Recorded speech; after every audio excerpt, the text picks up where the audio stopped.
जय श्री कृष्णा। नमस्कार दोस्तों आप देख रहे हो जन्माष्टमी की तैयारी हो रही है और मैं आज उपवास भी की हूँ और मेरी बेटी मेरा बेटा ये लोग भी उपवास किया है।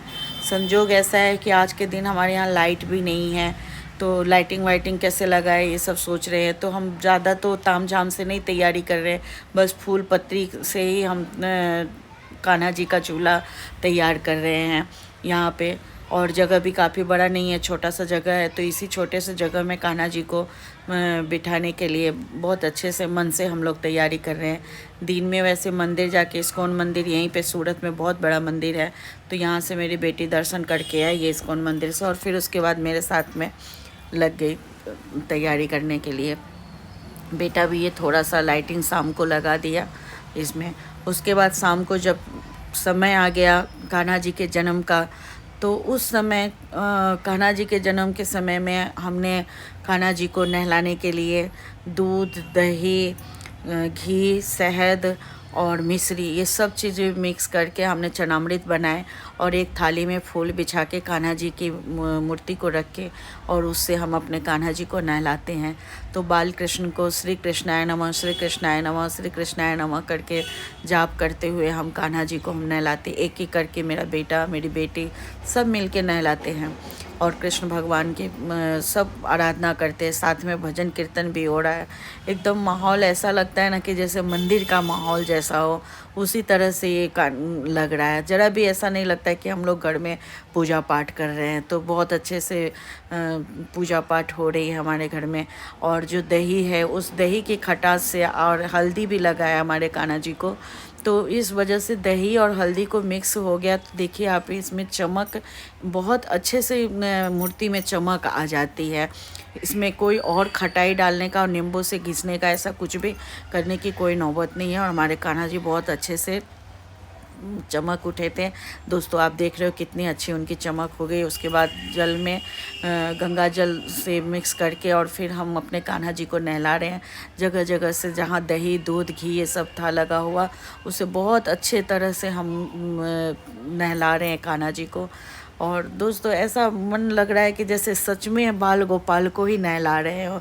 ऐसा लग ही नहीं रहा है कि हाँ एक मूर्ति को नहला रहे हैं। ऐसा लग रहा है कि सच में छोटे से नन्हे हमारे जो बाल गोपाल है उनको नहला रहे हैं। तो एक एक करके मेरा बेटा मेरी बेटी सब मिलके हम लोग कान्हा जी को पहले खूब अच्छे से नहलाए। जगह जगह कहीं कहीं दही लगा था तो उसे भी अच्छे से साफ़ कर करके व्यवस्थित नहला देते हैं ताकि कहीं भी कुछ लगा ना हो। और उसके बाद गेंदे के फूल से पोंछ के फिर हमने वस्त्र पहनाए, उनके नज़र न लगे इसीलिए रति की माला पहनाए, और उसके बाद बैजंती के माला पहनाए और धीरे धीरे सारे श्रृंगार किए कान्हा जी को। वैसे कान्हा जी का श्रृंगार तो बहुत ही है, लेकिन थोड़ा बहुत हमने करके फिर जैसे ही 12 बजा तो झूले में हम कान्हा जी को विराजमान कर दिए। और बोलते हैं ना, जय कन्हैया लाल के, मदन गोपाल के, हाथी घोड़ा पाल के, जय कन्हैया लाल के, नंद के आनंद भयो, जय कन्हैया लाल के। इस तरह से हम लोग सभी माँ बेटे मिलके सब आरती पूजा पाठ करते हैं, उसमें फूल चढ़ाते हैं और माला चढ़ाते हैं। तो इस तरह से विधिवत जिस तरह से पूजा किया जाता है वो पूजा हो जाती है। और पूजा होने के बाद उनके भोग लगते हैं। ऐसे तो कहा जाता है कि भोग 56 प्रकार के लगाओ, लेकिन बोलते ना जथा शक्ति तथा भक्ति। तो इस तरह से ये फूल इतना वज़नदार था कि हमें मतलब अकेले नहीं मैं चढ़ा पाई, बेटे के साथ उसने भी मदद किया मुझे चढ़ाने में। गुलाब का फूल था, ऐसा लग रहा था कि कहीं पंखुड़ी टूट ना जाए, लेकिन तो भी बहुत अच्छे से हमारे कान्हा जी देखो कितने सुंदर लग रहे हैं इस गुलाब के हार में। और कान्हा जी को हमने विराजमान करके धीरे धीरे झूला झुलाए और उनको भोग धराए, उनके भजन कीर्तन करते हैं।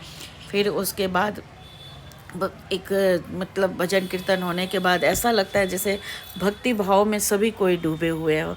इस तरह से बहुत ही अच्छा आनंद महसूस हो रहा है कि हाँ ये ऐसा लग ही नहीं रहा है कि इतना रात हो गया और हम लोग जगे हुए हैं तो मन भारी हो, ऐसा कुछ भी नहीं लगता है। एकदम सब फ्रेश है और भगवान के मतलब लग रहा है कि जैसे सचमुच में हम लोग मंदिर में हो और सच में हम लोग कान्हा जी को हिला रहे हैं, झूला झूला रहे हैं।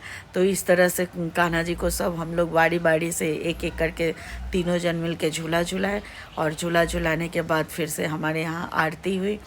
तो आरती में जो जैसे कान्हा जी के प्रिय आरती है वही आरती। और मेरी बेटी तो बोलती थी कि क्या मम्मी पूरा आप फूल से लाद दोगे तो उनका श्रृंगार दिखेगा ही नहीं। लेकिन दोस्तों आपको पता ही है कि कान्हा जी या कोई भी देवी देवता को जितने पुष्प चढ़ाओ और उनका खिल उठता है। तो इस तरह से फिर हमने चढ़ा के और आरती की है।